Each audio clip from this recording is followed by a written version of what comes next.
All right, we are in the middle of a series that we've entitled Maintaining Balance.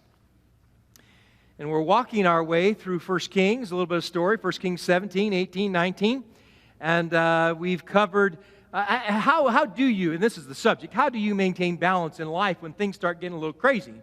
And so we've done passage and we talked about stay God-focused, and we've talked about how I stay connected to reality. And this morning, we're going to talk about stay committed for the long haul.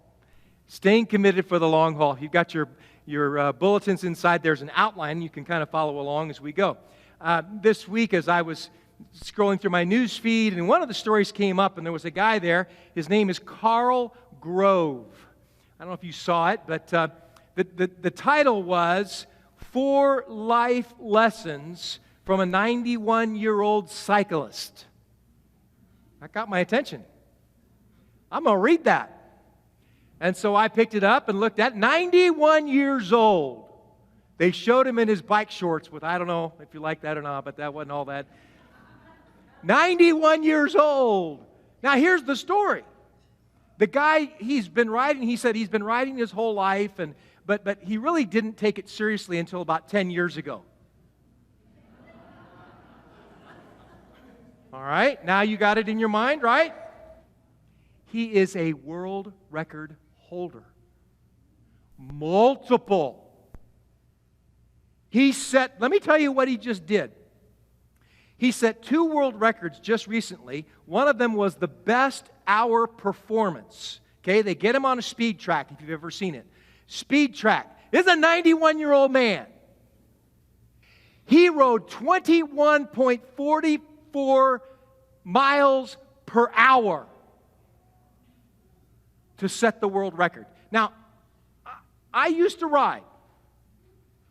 And when we would ride through town, if you were riding with a group of guys that were riding, 21 miles an hour was a pretty good pace. I mean, you're wearing out at 21 miles. I am. I'm wearing out at 21 miles an hour. That was his average speed for an hour. He set the world record for 90 to 95-year-olds. In fact, he also beat the 85 to 90-year-olds. And he came in third in the 80 to 85-year-olds. And then he turned around and set a road world record for a 20K.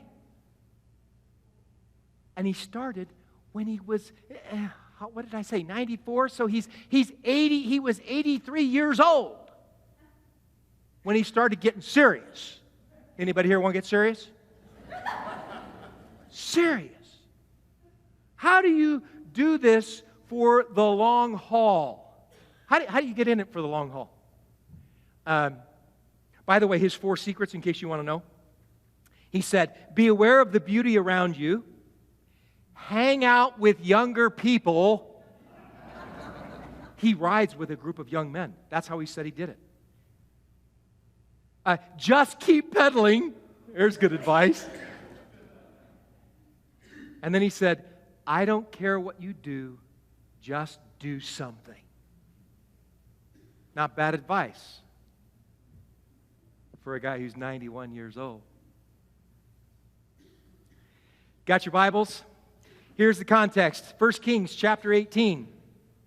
Staying committed for the long haul. Now, just for a little bit of context, here's what we know. If you haven't been with us the last couple of weeks, here's a little bit of the context. God is withholding rain and dew, all right, all moisture from the land in order to get the attention of King Ahab and Jezebel and the northern kingdom, right? Because they have walked away from God, and God's trying to get their attention. So he's withholding the rain, he's withholding the dew to prove to them that there is only one God, Yahweh, God, Old Testament, only one God. And that Baal, in fact, was a false god and he had no power. He was just a name. And so that's what God's getting ready to do.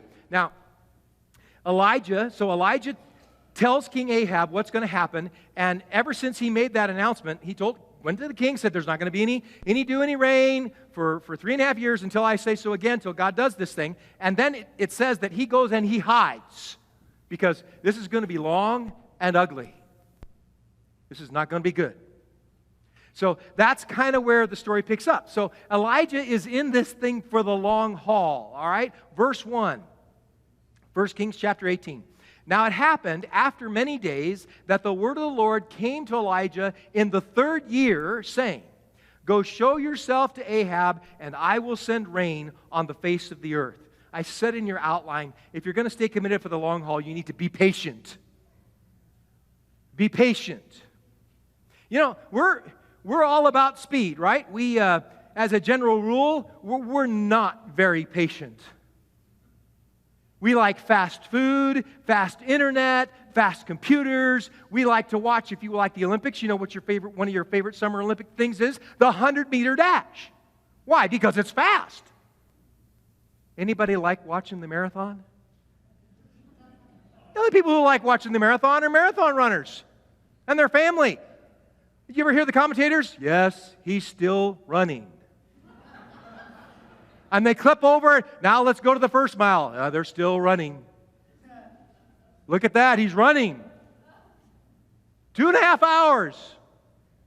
We're just not that very patient. By the way, there's a guy who broke the 2-hour, did you see it? He just ran a marathon in under 2 hours. I still don't want to watch him. That's just too long. I can't take it. We're just not that patient. But it requires of us, if we are going to maintain balance in our life and stay in it for the long haul, we're going to have to learn how to be patient, exercise patient endurance. I think I put in your outline, Hebrews chapter 10, verse 36, just as a reference for you, but here's what it says. For you have need of endurance, so that when you have done the will of God, you may receive what is promised. We need that patient endurance so that we can get it done. I think the text is kind of funny. After a long time, 3.5 years. That's pretty long. He's sitting there waiting. Now, severe famine. By the way, does the text say that Elijah got periodic updates? Doesn't say. What did he do for 3.5 years? He's sitting by the river. He's having birds drop food in the morning and in the evening. What in the world do you do for 3.5 years? I don't know. It doesn't tell us what he did. But he had to wait. Anybody ever like the show, the little tiny house shows that they do, showing you how to build tiny houses? That's pretty neat. I kind of like watching them, seeing what they can build. The average size, well, they build in different sizes, but one of the common sizes is somewhere between 150 and 180 square feet. Do you know how big that is? That's 10 by 15, right? That's the easy way I figure it. 10 by 15. And they show them to you, and you go, wow, that looks really cool. That's nice. I think I'd like to have one of those. Take that thing around and park it, and it'd be great. It'd be great. You ever camped? Would you really want to camp in a 150 square foot trailer? You say, well, yeah, I've done that. How long? Just asking. You know, I might be good for a couple days. It might be good for a week. You know, it's just, but 3.5 years? Anybody ever done just completely by yourself? You ever gone up the mountains and camped all by yourself? Let me see you. There's a few. All right. I had to do that one time as a part of one of the things I was doing. And I was not allowed to talk or to take a book. Nothing. It was 2 nights and 3 days, and I'm not going to tell you what it was like. Because there's words for that. It was not. After the first couple hours was like, oh. And I'll admit it, I'm a little bit of an introvert, okay? I've gotten a lot better, but I'm a little bit of an introvert. You ask me, do you need some alone time? I'm like, oh yeah, I love being alone. When they told me I got to go up to the mountains for 2 days, 2 nights, 3 days, I thought, oh, I'm going to love this. For about an hour. No talking, no singing, just prayer with God by yourself. It's not easy. Elijah is by the river for 3.5 years, hiding, waiting for God. Be patient. What do you do while you're waiting? Well, we've kind of talked about it in the previous sermons. Well, you need to be God-focused. You should serve and hear and obey, and then you need to realize there's reality in this life as we're waiting on God. Because life happens, and by the way, you are not exempt from the things that happen in this world. Elijah, you're not exempt. The river is going to dry up. God has a plan, and God does intervene. That's what you do while you're waiting.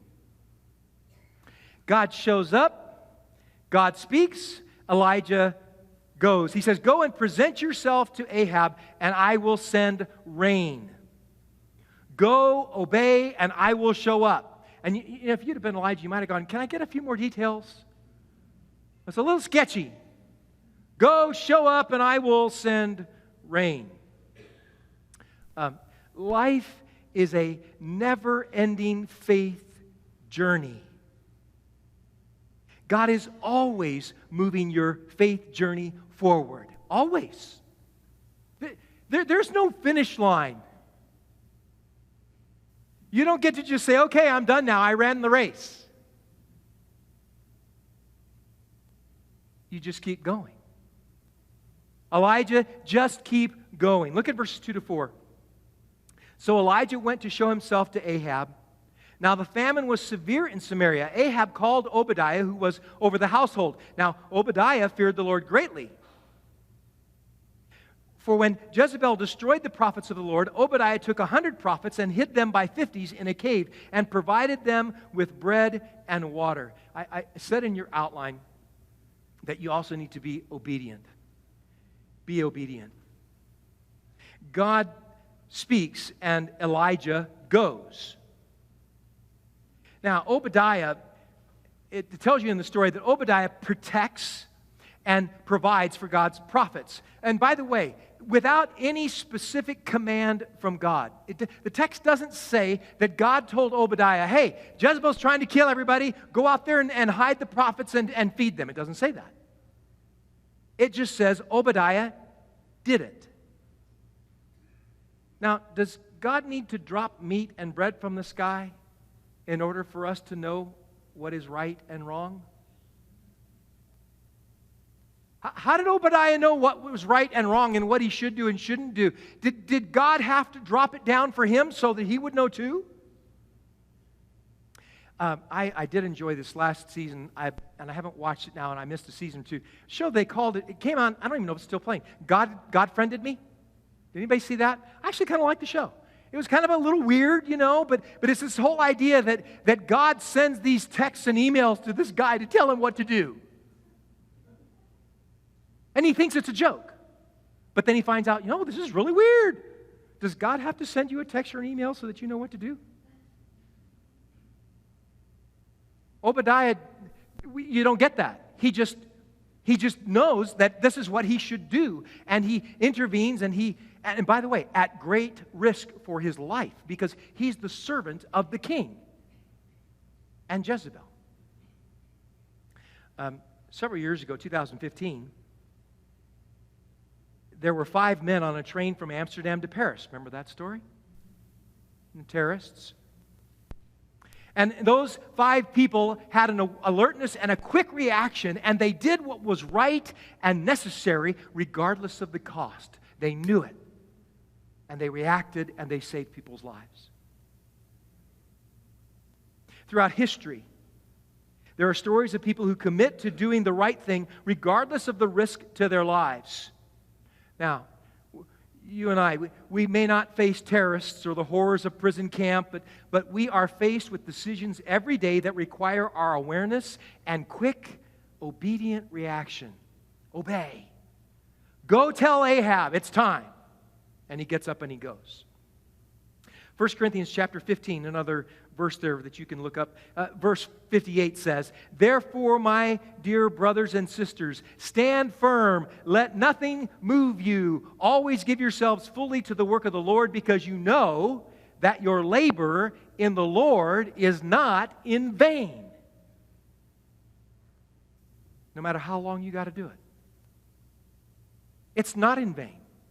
When you serve the Lord, no matter what is going on, it is for a purpose and a reason, and God understands that He knows. And you just have to obey. Even when you don't understand how it's all fitting together. Verses 5 to 15. This is a little bit longer. Just follow along. Here we go. Here's the text. Here's what happens next.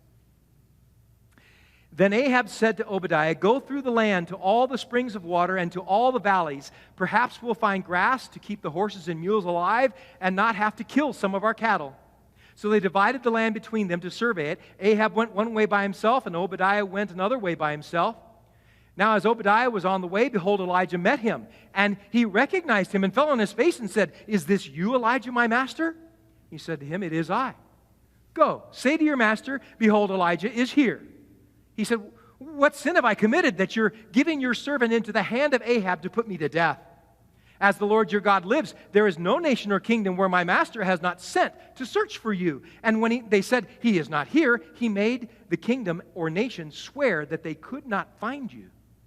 And now you're saying, "Go say to your master, behold, Elijah is here." It will come about when I leave you that the Spirit of the Lord will carry you where I do not know. And so when I come and tell Ahab that he cannot find you, he will kill me. Although I, your servant, have feared the Lord from my youth. Has it not been told to my master what I did when Jezebel killed the prophets of the Lord? That I hid 100 prophets of the Lord by 50s in a cave and provided them with bread and water? And now you're saying, "Go say to your master, behold, Elijah is here. He will then kill me." Elijah said, "As the Lord of hosts lives, before whom I stand, I will surely show myself to him today." I said in your outline, if you're going to maintain balance and stay committed for the long haul, you need to be faithful. You need to be faithful. Throughout the drought and the famine, interestingly enough, Ahab had been searching for Elijah without success, right? He wasn't just sitting and waiting. He was actively seeking Elijah, wanting to find him because he needed to take care of this. Rather than Ahab fixing the problem, he was blaming somebody else. Elijah had already told Ahab what the problem was. The problem is you're pursuing other gods instead of the God. That's the problem. You're leading the nation astray. That's the problem. But instead of fixing that, instead of repenting, instead of changing what he was doing, all he wanted to do was just catch Elijah, if I can just catch him. People's lives were on the line. Elijah remains faithful to God and to the task assigned. Obadiah remains faithful to God, protecting God's prophets, and, in fact, faithful service to his king, Ahab, except where it was in matters of disobedience to God. In other words, we need to do what we say we will do. What does it look like to be faithful for the long haul? Maybe that's an employer. Now, probably not as bad as Ahab was, but an employer nonetheless that you need to be faithful to. Maybe it's an employee. Maybe it's your spouse. What does it look like to be faithful? We had here just about a month ago when one of our classes had the 50th anniversaries. We had, I think it was 4 couples that were celebrating at least, their 50 years. And what a great celebration of faithfulness and of God's faithfulness in people's lives. And they get together. We had a great party over here and snacked and honored people. If you ever grabbed, and if we had time, we could have you guys, those of you who've been married 50 plus years, and then we had you write down, here's what we've learned in 50 years. I got a couple for you that people have given me after 50 plus years. Here's what one couple said. Be patient, doing the right thing even when it's hard. They've been married 50 years. Another couple said, give. They've been married 60 years. This couple said, devote your time to understanding each other. Now, you want to know how long they're married? 80 years. How's that for going 80 years? And going, devote your time to understanding each other. You would think they'd get it figured out after 80, wouldn't you? No. They know. It takes ongoing understanding. That's what it takes. You got to be in this thing for the long haul. If you're in it for the long haul, you stop looking for someone else to blame and you fix it. That's how you do it. You don't need to blame other people. You don't need to look for someone else to blame. Just fix it. You're in it for the long haul. What does it matter? 1 Peter 4:19. So then, those who suffer according to God's will should commit themselves to their faithful Creator and continue to do good. That's what it takes. Verses 16 to 19. So Obadiah went to meet Ahab and told him, and Ahab went to meet Elijah.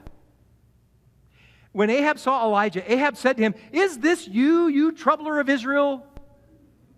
He said, "I have not troubled Israel, but you and your father's house have, because you have forsaken the commandments of the Lord, and you have followed the Baals. Now then, send and gather to me all Israel at Mount Carmel, together with 450 prophets of Baal and 400 prophets of Asherah, who eat at Jezebel's table." And here's what I said in your outline. If you're going to be in it for the long haul, you need to be truthful. Be truthful.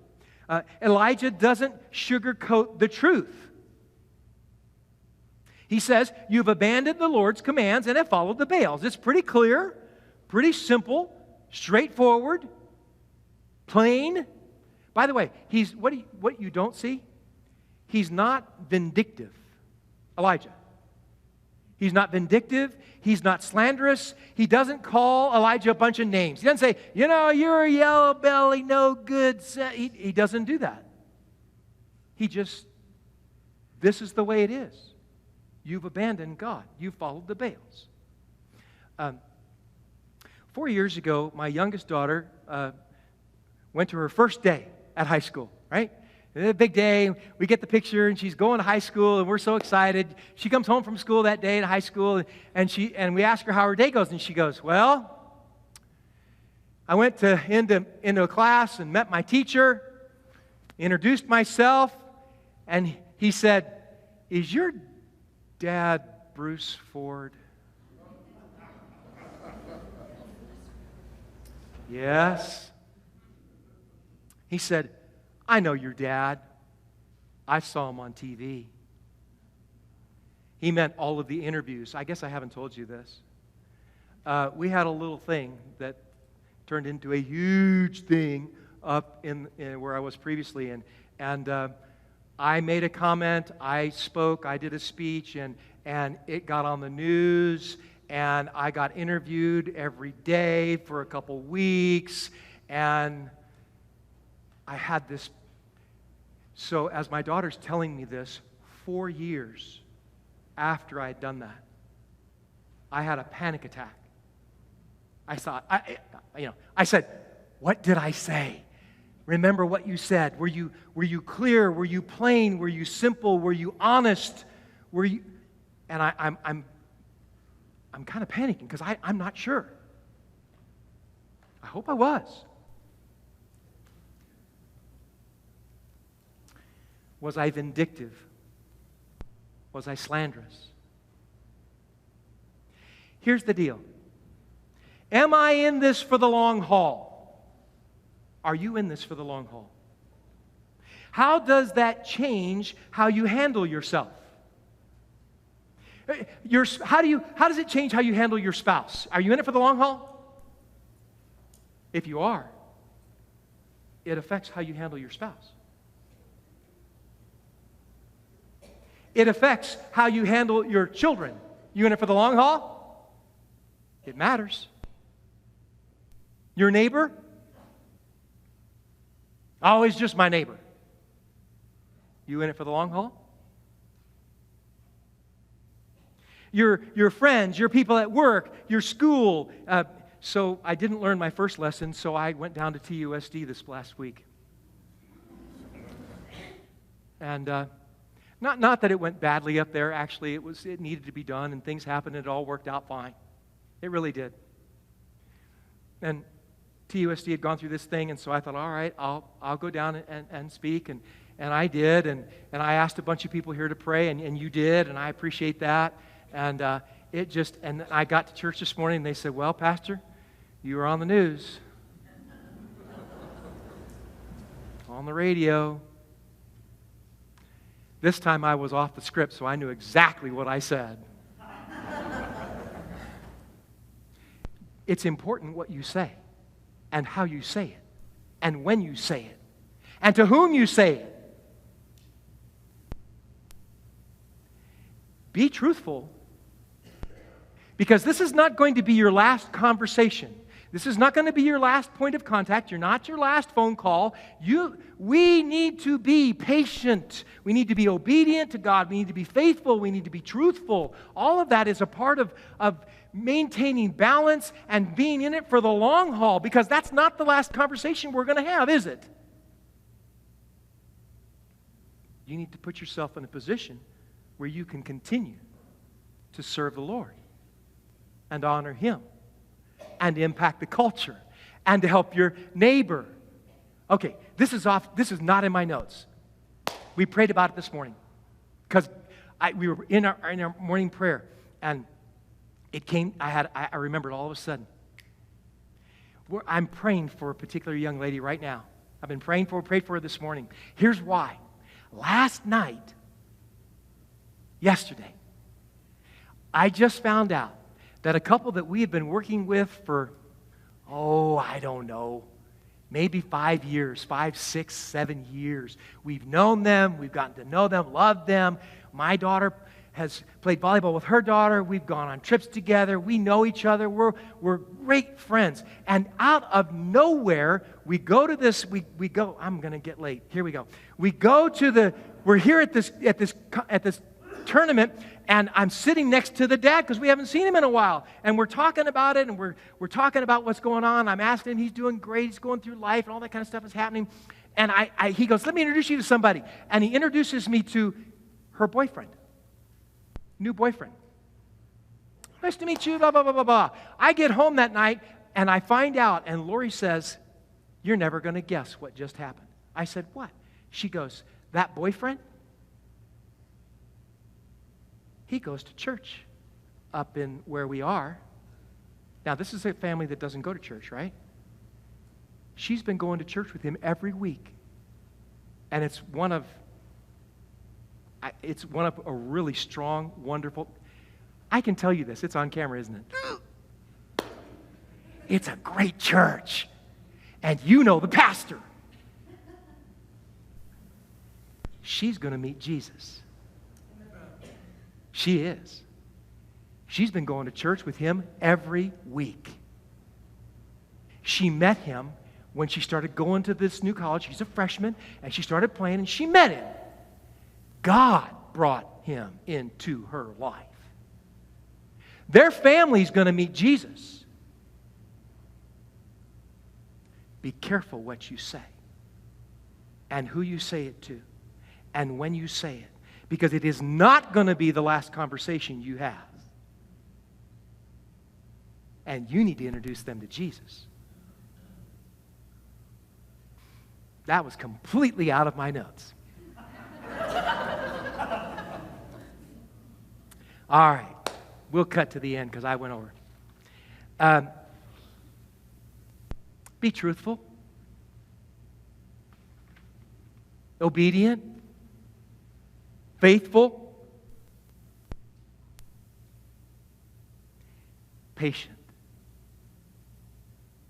You're in it for the long haul. Welcome to the journey. Are you struggling to maintain balance in your life?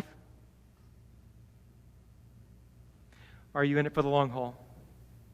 What do you need to do differently than what you've been doing? Truth is, if you haven't surrendered your life to Jesus Christ, it's going to be extremely difficult to hang in there and do it for the long haul, because Christ changes everything. Changes everything. Changes how you live your life, changes your values, changes your morals, changes your perspective, changes how patient you... He changes everything. And if you haven't submitted your life to Him yet, you're going to have a hard time. Let me pray for you. Father, as we read your word and we read the stories and we see your people and we see your servants and we understand that life isn't always easy. In fact, it's hard. And yet, you have called us into this journey, this life journey, and it's for the long haul. God, help us to keep that in mind. Help us to imitate Elijah in that, to be patient and to be faithful and to be obedient and to be truthful and to be ready to obey and to do what you've called us to do in this place that you've placed us. The jobs where we are, the neighborhoods where we are, the people that we run into. Because you've put us here to be salt and light. God, may we be faithful to the task. In Christ's name we pray it. Amen. Would you stand with me? Here's what we're going to do. We're going to wrap up our service and we're going to sing. And we want to also at the same time offer you an opportunity to come and pray. You may have somebody that you've known for years and you've been praying for them. Don't quit. You in it for the long haul? Pray for them. Find a way. Keep reaching out. God will bring that moment in their lives, and you can be a part of it. If you need to come and pray for someone, come pray for people. If you need to come and say, you know what, I've been doing this thing on my own, and it's not working. I need Christ. Yeah, you do. Come. We'll pray. Whatever it is you need to do. I'm meddling. Stop blaming somebody else and just fix it. Submit. Submit your life to Christ. Submit your life to God. Obey. Let God do something in your life that it will just completely change your life. Whatever it is. Baptism. Becoming a part of El Camino. Whatever it is you hear God say, obey. Let's sing.